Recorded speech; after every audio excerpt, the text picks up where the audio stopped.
Hi everyone, I am Engineer Sondipal. Show you fantastic, important and informative update. Stock market news of Dhaka Stock Exchange and Shillong Stock Exchange Stock Market. Before beginning, like the video and subscribe to YouTube channel Engineer Sondipal. This is educational video. Stock market ঝুঁকিপূর্ণ নিজের বুদ্ধিতে buy sell করবেন Dhaka stock এক্সচেঞ্জের website হতে সংগৃহীত fantastic important and informative update news এবং stock market analysis করে গুরুত্ব সহকারে আজকের ভিডিও সাজায় আছে নাও ফোকাসিং একটু পরে স্টক মার্কেটে তালিকাভুক্ত কোম্পানি ফুয়েল অ্যান্ড পাওয়ার সেক্টরের কোম্পানি বারাকা পাওয়ার লিমিটেড এর ফান্ডামেন্টাল অ্যানালিসিস করে সঙ্গে ভিডিওতে টেকনিক্যাল আলোচনাও করবো কাজের সঙ্গে থাকুন ভিডিওটিতে শেয়ার বাজারের ক্ষুদ্র বিনিয়োগকারীরাও উপকৃত হবেন যারা ইউটিউব চ্যানেল ইঞ্জিনিয়ার সন্ডিপাল এটা সাবস্ক্রাইব করছেন তাদের কমেন্টস থেকে আজকে ফুয়েল অ্যান্ড পাওয়ার সেক্টরে কোম্পানি বারাকা পাওয়ার লিমিটেড কোম্পানিটি পিক করছি স্টক মার্কেট নিয়ে প্রতিনিয়ত আলোচনা করি কাজে ইউটিউব চ্যানেল ইঞ্জিনিয়ার সন্ডিপাল এটা সাবস্ক্রাইব না করে থাকলে এখন ইউটিউব চ্যানেল ইঞ্জিনিয়ার সন্ডিপাল এটা সাবস্ক্রাইব করুন সঙ্গে সঙ্গে লাইক করুন শেয়ার করুন এই ভিডিওটি ফেসবুকে শেয়ার করুন টুইটারে শেয়ার করুন এবং হোয়াটসঅ্যাপের মাধ্যমে শেয়ার করে আপনার ফ্রেন্ডস অ্যান্ড ফ্যামিলিকে শেয়ার মার্কেট সম্পর্কে জানার সুযোগ করে দিতে পারে now fantastic Dhaka stock exchange index update Dhaka stock এক্সচেঞ্জের ইন্ডেক্স দেখা যাচ্ছে 32.37 হাসবে 4,869.01 হয়েছে ডিসিতে টাকার অঙ্কে 445.42 কোটি টাকার বেশি ট্রানজ্যাকশন হয়েছে ডিসিতে বেশ কয়েকটা কোম্পানি হল্টেড ছিল উল্লেখযোগ্য হলো বারাকা পাওয়ার কোম্পানিটি বিক্রেতা সংকটে হল্টেড ছিল Hamid fabrics Maxon spinning Pacific denim limited কোম্পানিগুলো বিক্রেতা সংকটে হল্টেড ছিল ডিএসএক্স ইন্ডেক্সের বুলিঞ্জার ব্যান্ড মোমেন্টাম ইন্ডিকেটর এই সঙ্গে MACD RSI volume momentum indicator দেখতে পাচ্ছেন বুলিঞ্জার ব্যান্ড আপার ব্যান্ড এবং লোয়ার ব্যান্ড বৃদ্ধি অব্যাহত আছে এবং সর্বশেষ বিয়ারিশ মুডে ট্রেড হতে রেড কালার ক্যান্ডেলই সৃষ্টি হয়েছে এমএসিডিতে ব্লু লাইন রেড লাইনকে ক্রস করে মাথা উঁচু করছে হিস্টোগ্রাম রেড লাইনের উপরে গাঢ় গ্রিন কালারের পজিটিভ ভলিউম ক্রিয়েট করছে আরএসআই বর্তমানে দেখা যাচ্ছে 40 কাছাকাছি অবস্থান করছে আরএসআই অ্যানালাইসিসে দেখা যায় জুলাই মাসের পরে আরএসআই পর্যায়ক্রমে অনেক উপরে 40-র উপরে উঠে যায় এবং বর্তমানে 40-র কাছে রয়েছে এমএসিডি লাইন অ্যানালাইসিসে দেখা যায় জুলাই মাসের পরে এমএসিডি লাইনটি পর্যায়ক্রমে জিরো লাইনের উপরে উঠে যায় কিন্তু বর্তমানে এমএসিডি লাইনটি আস্তে আস্তে আবার পুনরায় জিরো লাইনের নিচেই চলে গেছেন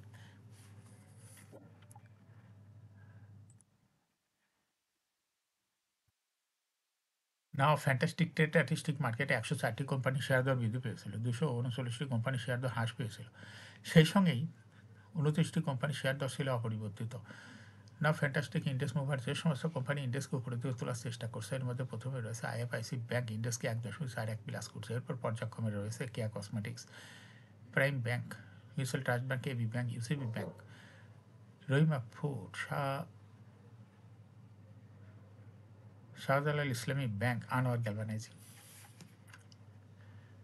যে সমস্ত কোম্পানি ইন্ডেক্সকে নিচের দিকে নামানোর চেষ্টা করছে তার মধ্যে প্রথমে রয়েছে হলো ব্যাংক ইন্ডেক্সকে 3.93 মাইনাস করছে এরপর পর্যায়ক্রমে রয়েছে Islami Bank Square Pharma Olympic British American Tobacco Square Pharma Eastern Bank Limited Lovello ice cream Beacon Pharma Titas gas now fantastic stock market news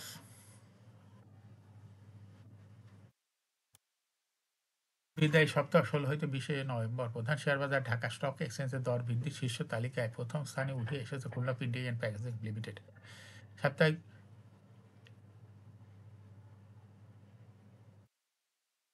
কোম্পানিটির শেয়ার দর বেড়েছে 51.76%। আগের সপ্তাহে শেষ কার্যদিবসে ক্লোজিং দর ছিল 8 টাকা 50 পয়সা। দর বৃদ্ধি পেয়ে দাঁড়িয়েছে 12 টাকা 90 পয়সায়। দ্বিতীয় স্থানে রয়েছে ইন্টারন্যাশনাল লিজিং, তৃতীয় স্থানে রয়েছে হলো বিআইএফসি। এছাড়া দরবৃদ্ধির শীর্ষ তালিকায় থাকা অন্য কোম্পানিগুলোর মধ্যে রয়েছে National Bank, Far East Finance, Peoples Leasing, Motin Spinning, Maxon Spinning, Nurani Dyeing, Hamid ফেব্রিক্সের শেয়ার দর বৃদ্ধি পেয়েছে।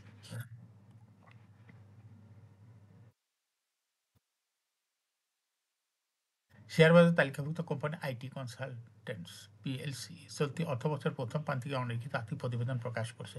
অর্থবছর প্রথম প্রান্তিক অর্থাৎ জুলাই হইতে সেপ্টেম্বর 2025 কোম্পানি ইপিএস হয়েছে 92 পয়সা, আগে ছিল 81 পয়সা, অর্থাৎ আইটি কনসালটেন্ট এর ইপিএস বৃদ্ধি পেয়েছে। 30 সেপ্টেম্বর 2025 তারিখে কোম্পানি শেয়ার প্রতি নিজ সম্পদ মূল্য এনবিপিএস হয়েছে 24 টাকা 17 পয়সা।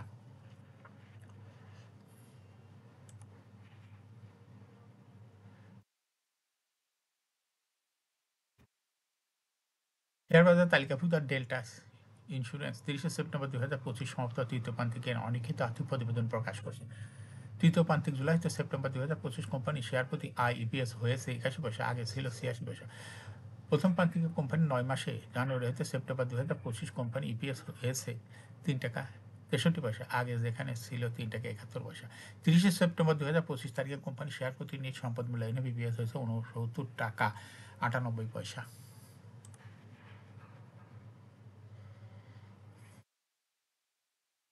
শেয়ার বাজার তালিকাভুক্ত সালভো কেমিক্যাল লিমিটেড ব্যবস্থাপনা পরিচালক মোহাম্মদ সালাম ওবায়দুল করিম কোম্পানি 4,40,000 শেয়ার কেনার ঘোষণা দিয়েছে। শেয়ার কেনার ঘোষণাটি দিয়েছে আগামী 30 কার্য দিবসের মধ্যে বাজার দরে এসব শেয়ার কেনার প্রক্রিয়া সম্পন্ন করবেন তিনি। শেয়ার বাজার নিয়ম অনুযায়ী তালিকাভুক্ত কোম্পানি কোনো স্পন্সর বা পরিচালক বড় পরিমাণ শেয়ার কেনা বা বিক্রি আগ্রহ জানালে তার ডিএসসিকে আনুষ্ঠানিকভাবে জানাতে হয়। এই প্রক্রিয়া অংশ হিসাবে এই ঘোষণা এসেছে। ব্যবস্থাপনা পরিচালক শেয়ার কেনার এই উদ্যোগ কোম্পানির প্রতি আস্থার প্রতিফলন। সাধারণত কোনো প্রতিষ্ঠানের স্পন্সর বা পরিচালক বড় অঙ্কের শেয়ার কিনলে বাজারে আস্থা তৈরি হয় এবং বিনিয়োগকারীরা ইতিবাচক সাড়া দেয়, ফলে কোম্পানি শেয়ার দর ও লেনদেন উভয়ই চাঙ্গা হওয়ার সম্ভাবনা থাকে। সালভো কেমিক্যাল জানায় এমডি শেয়ার কেনার এই ঘোষণাটি 20 নভেম্বর 2025 তারিখে ডিএসির ওয়েবসাইটে প্রকাশ করা হয়। বাজার পর্যবেক্ষকদের মতে এই কোম্পানিটি ভবিষ্যৎ সম্ভাবনা এবং ব্যবসার প্রতি শীর্ষ ব্যবস্থাপনার ইতিবাচক দৃষ্টিভঙ্গির ইঙ্গিত বহন করে।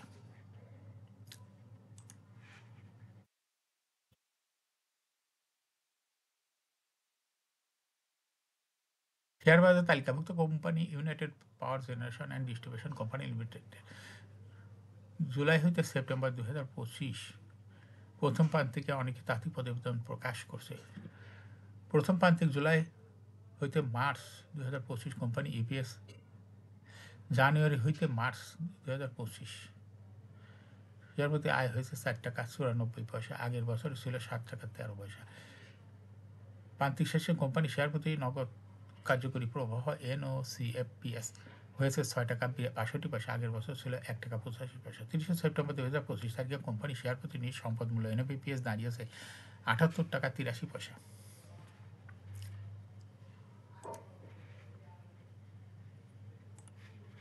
শেয়ার বাজার তালিকাভুক্ত company eastern lubricant blenders PLC 30 June 2025 সমাপ্ত অর্থ বছরের জন্য 80% ক্যাশ এবং 50% বোনাস ডিভিডেন্ড ঘোষণা করেছে। সমাপ্ত অর্থ বছরের কোম্পানি শেয়ার প্রতি ইপিএস হয়েছে 43 টাকা 18 পয়সা, আগের বছর ইপিএস ছিল 24 টাকা 82 পয়সা। আর অর্থ বছরের কোম্পানি শেয়ার প্রতি নগদ প্রবাহ ক্যাশ ফ্লো হয়েছে -67 টাকা 83 পয়সা, আগের বছরও ছিল 5 টাকা 63 পয়সা। 30 জুন 2025 তারিখে কোম্পানি শেয়ার প্রতি নিজ সম্পদ মূল্য এনপিপিএস হয়ে দাঁড়িয়েছে 209 টাকা 35 পয়সা, আগের বছর ছিল 190 টাকা 87 পয়সা। কোম্পানিটি 31 জানুয়ারি এজিএম করবে, এজন্য রেকর্ডটি নির্ধারণ করা হয়েছে 22 ডিসেম্বর। এখন শেয়ার বাজারে তালিকাভুক্ত বারাকা পাওয়ার লিমিটেড এর ফান্ডামেন্টাল অ্যানালিসিস করার সঙ্গে ভিডিওতে টেকনিক্যাল আলোচনা করব। কাজের সঙ্গে থাকুন। ভিডিওটিতে শেয়ার বাজারে ক্ষুদ্র বিনিয়োগকারীরাও উপকৃত এবং যারা ইউটিউব চ্যানেল ইঞ্জিনিয়ার স্টুডিওপাল এটা সাবস্ক্রাইব করছেন তাদের অনুরোধে আজ ফুয়েল অ্যান্ড পাওয়ার সেক্টরের কোম্পানি বারাকা পাওয়ার লিমিটেড কোম্পানিটি সিলেক্ট করছি। বারাকা পাওয়ার লিমিটেডের ট্রেডিং কোড হলো বারাকা পাওয়ার। এই কোম্পানিটি মার্কেটে ক্লোজিং দর ছিল 6 টাকা 70 পয়সা। 52 সপ্তাহের মধ্যে এই কোম্পানিটি সর্বনিম্ন দর ছিল 5 টাকা 20 পয়সা এবং 52 সপ্তাহের মধ্যে বারাকা পাওয়ারের সর্বোচ্চ দর উঠেছিল 13 টাকা 50 পয়সা। এই কোম্পানিটি ফুয়েল অ্যান্ড পাওয়ার সেক্টরের কোম্পানি এর অথরাইজ ক্যাপিটাল 400 কোটি টাকা, পেড আপ ক্যাপিটাল 235.46 কোটি টাকা, রিজার্ভ রয়েছে এই কোম্পানিটি 200.08 কোটি টাকা। এয়ারিন হল 30 June, last AGM held on 26 December 2024 for the year end date 30 June 2024। এই কোম্পানির সর্বমোট শেয়ার সংখ্যা হল 23,54,65,661টি শেয়ার রয়েছে সর্বমোট। এই কোম্পানি সর্বশেষ 2024 সালে 3.5% ক্যাশ ডিভিডেন্ড দিয়েছিল বিনিয়োগকারীদের। এই কোম্পানিটি ফার্স্ট কোয়ার্টার ইপিএস হচ্ছে 0.18। Price earning ratio based on latest audited financial statement in the year 20 November 2025 P ratio হয়েছে 5.98। Financial performance as per audited financial statement in the year 2020 সালে EPS হলো 2.58, 21-এ 2.96, 22-এ 2.13, 23-এ 0.56, 24-এ 1.12। অর্থাৎ বারাকা পাওয়ার এই কোম্পানি ইপিএসের গ্রোথ 20 সালের তুলনায় 2024 সালে একটু কমে গেছে। এই কোম্পানিটির প্রফিট 2020 সালে ছিল 56.706 কোটি টাকা, সেখান থেকে 2024 সালে প্রফিট হয়েছে 26.48 কোটি টাকা। অর্থাৎ বারাকা পাওয়ারের প্রফিট 20 সালের তুলনায় 2024 সালে অনেকটাই কমে গেছে। এই কোম্পানিটির এনএপি পার শেয়ার 2020 সালে ছিল 20.0, 21-এ 20.91, 22-এ 22.43, 23-এ 21.99, 24-এ 22.61। অর্থাৎ বারাকা পাওয়ার এই কোম্পানিটির এনএপি পার শেয়ারের গ্রোথ 20 সালের তুলনায় 2024 সালে অনেকটা বৃদ্ধি পেয়েছে। এই কোম্পানিটির ডিভিডেন্ড ইল্ড 2024 সালে হয়েছে হলো 2.89। লিস্টিং এর বারাকা পাওয়ার কোম্পানিটি 2011 সালে শেয়ার বাজার তালিকাভুক্ত হয় market category Z. Share holding percentage as on 30 June 2024 sponsor ডাইরেক্টের কাছে ছিল 30% শেয়ার, গভর্নমেন্টের কাছে কোনো শেয়ার ছিল না, ইনস্টিটিউশনের কাছে রয়েছে 24.81% শেয়ার, ফরেনের কাছে কোনো শেয়ার না, পাবলিকের কাছে ছিল 45.19% share. Share holding percentage as on 31 October 2025 দেখা যাচ্ছে স্পন্সর ডাইরেক্টের শেয়ার হোল্ডিং পার্সেন্টেজ কমে হয়ে গেছে 29.99%। সেই সঙ্গে পাবলিক শেয়ার হোল্ডিং পার্সেন্টেজ বৃদ্ধি পেয়ে হয়ে গেছে 46.64% এবং ইনস্টিটিউশনের শেয়ার হোল্ডিং পার্সেন্টেজ কমিয়ে হয়ে গেছে হলো 23.37%। এই কোম্পানিটি বারাকা পাওয়ার এর শর্ট টার্ম লোন রয়েছে 34.0968 কোটি টাকা এবং লং টার্ম লোন 16.609 কোটি টাকা। এখন বারাকা পাওয়ার এই কোম্পানিটি টেকনিক্যাল অ্যানালাইসিস করার জন্য বুলিঞ্জার ব্যান্ড মোমেন্টাম ইন্ডিকেটর, এর সঙ্গে MACD RSI volume momentum indicator দেখতে পাচ্ছেন। বুলিঞ্জার ব্যান্ড আপার ব্যান্ড এবং লোয়ার ব্যান্ড বড় রকমের বৃদ্ধির দিকে অগ্রসর হচ্ছে এবং সর্বশেষ বুলিঞ্জার ব্যান্ডে বুলিশ মুডে ট্রেড হওয়াতে গ্রিন কালারের ক্যান্ডেল সৃষ্টি হয়েছে। এমএসিডিতে ব্লু লাইন রেড লাইনকে ক্রস করে মাথা উঁচু করেছে। হিস্টোগ্রাম ও জিরো লাইনের উপরে গাঢ় গ্রিন কালারের পজিটিভ ভলিউম ক্রিয়েট করেছে। আরএসআই বর্তমানে দেখা যাচ্ছে 25-এর উপরে চলে গেছে।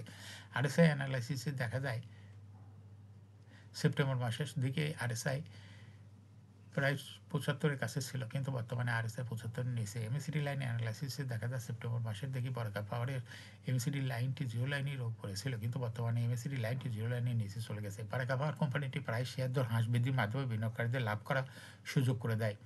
এটা একটা investing category, stock trading opportunity ভালো। এরকম fantastic important and informative update news video নিয়মিত দেখতে ইউটিউব চ্যানেল ইঞ্জিনিয়ার সন্ডিপাল এটা সাবস্ক্রাইব না করে থাকলে এখন ইউটিউব চ্যানেল ইঞ্জিনিয়ার সন্ডিপাল এটা সাবস্ক্রাইব করুন, সঙ্গে লাইক করুন, শেয়ার করুন। এই ভিডিওটি ফেসবুকে শেয়ার করুন, টুইটারে শেয়ার করুন এবং হোয়াটসঅ্যাপের মাধ্যমে শেয়ার করে আপনার ফ্রেন্ডস অ্যান্ড ফ্যামিলিকে শেয়ার মার্কেট সম্পর্কে জানার সুযোগ করে দিতে পারেন। যারা অলরেডি ইউটিউব চ্যানেল ইঞ্জিনিয়ার সন্ডিপাল এটা সাবস্ক্রাইব করছেন তাদেরকে অসংখ্য ধন্যবাদ। শেয়ার বাজার তালিকাভুক্ত কোম্পানির ডিভিডেন্ড তথ্য, ইপিএসের তথ্য, আইপিও তথ্য, ফান্ডামেন্টাল অ্যানালিসিসের ভিডিও নিয়মিত দেখতে YouTube channel engineer Sandipal YouTube channel engineer Sandipal must subscribe, must like, must share YouTube channel engineer Sandipal. Share বাজার তালিকাভুক্ত কোম্পানি ডিভিডেন্টের খবর, ইপিএসের খবর, আইপিওর খবর, ফান্ডামেন্টাল অ্যানালিসিস এর খবর জানতে ইউটিউব চ্যানেল ইঞ্জিনিয়ার সন্ডিপাল এই ইউটিউব চ্যানেলে ভিডিও নিয়মিত দেখতে পারেন। Thanks for watching this video.